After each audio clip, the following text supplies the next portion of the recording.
go pink. James was the brightest red engine on the island of Sodor. His bright red paint made him feel very proud, and it made him feel very special. One morning, James was about to puff out of Tidmouth's sheds. Sir Topham had arrived to see him.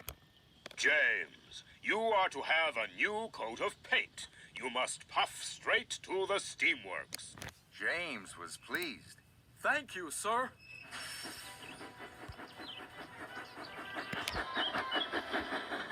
I will be the smartest engine on the whole island. James whistled with pride. James puffed proudly into the steamworks. The workmen were waiting. First, they took off James's old coat of red paint. Then they applied a special pink paint.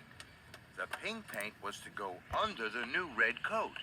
It was to keep the water out. Soon, James was covered from fender to firebox in bright pink paint. Just then, Sir Topham had arrived. My granddaughter is having her birthday party today. Emily was to pick her up at Maithwaite Station, but she has broken down. The other engines are busy. You must collect the children and take them to the party. But, sir, I'm not ready. You're quite ready enough, James. Leave right away. The party starts at tea time. You mustn't be late. Sir Topham had left. James was upset. Oh, no. Pink is a silly color. I don't want anyone to see me looking silly. James puffed up to a junction. Emily was there. She was waiting for the workmen. Cinders and ashes. You're bright pink, James. Emily laughed and laughed. Oh, no. Everyone is going to laugh at me because I'm pink. James didn't want to be laughed at. Then an idea flew into his funnel. If I see any other engines on the way to the children, I'll hide.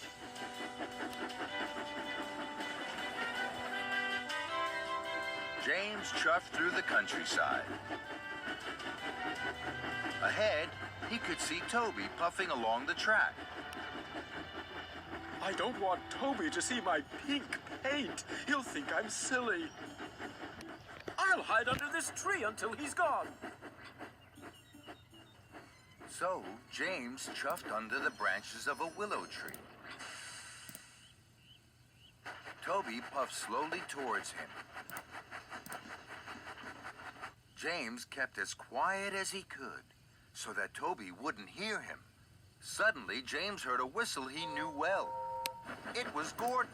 Clickety-clack, express on the track!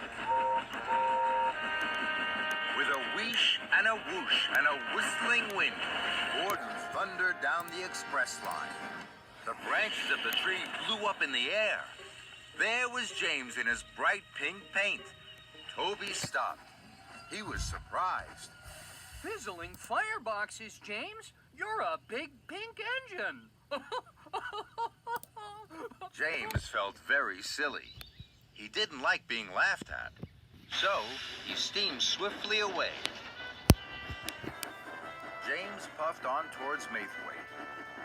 I mustn't be late for the children.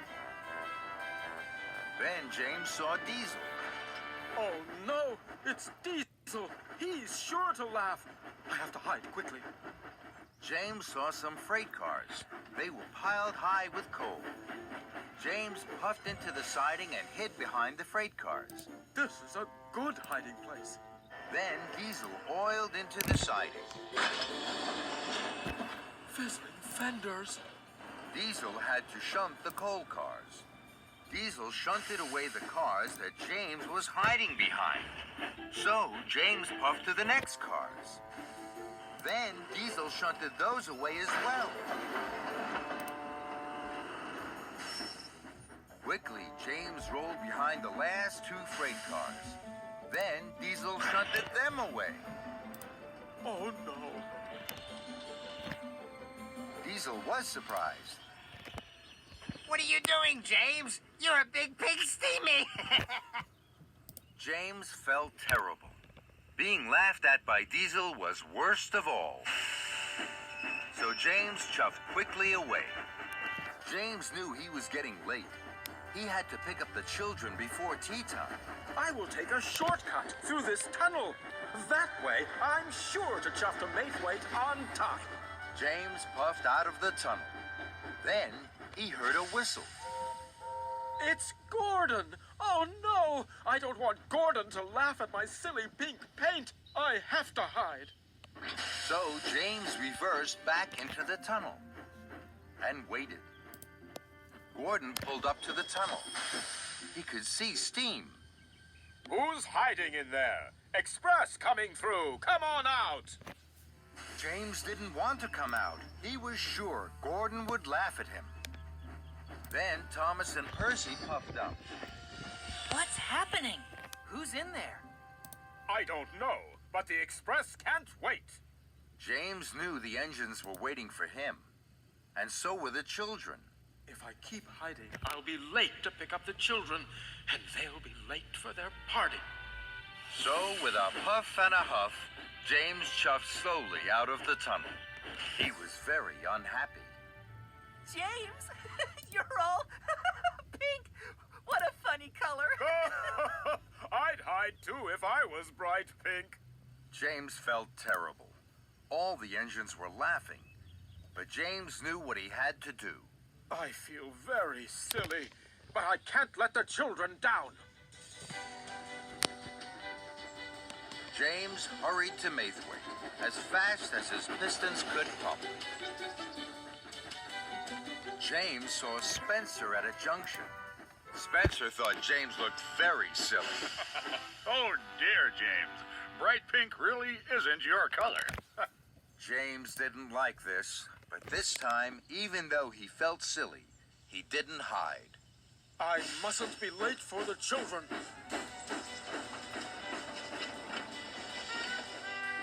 Then James saw Henry passing by. My word, you do look pink. But James didn't hide. He felt silly, but he didn't stop. Must collect the children. Must collect the children. James puffed towards Maithwaite. He could see the children waiting. I'm sure the children will laugh too. They will think I look very silly. And he steamed sadly onto the station. James pulled into Maithwaite. Sir Topham Hatt's granddaughter didn't laugh. And she didn't think James looked silly at all. She smiled. She was very excited and very happy. James, you're a pink engine. Pink is my favorite color. James couldn't believe it. Do you really like pink?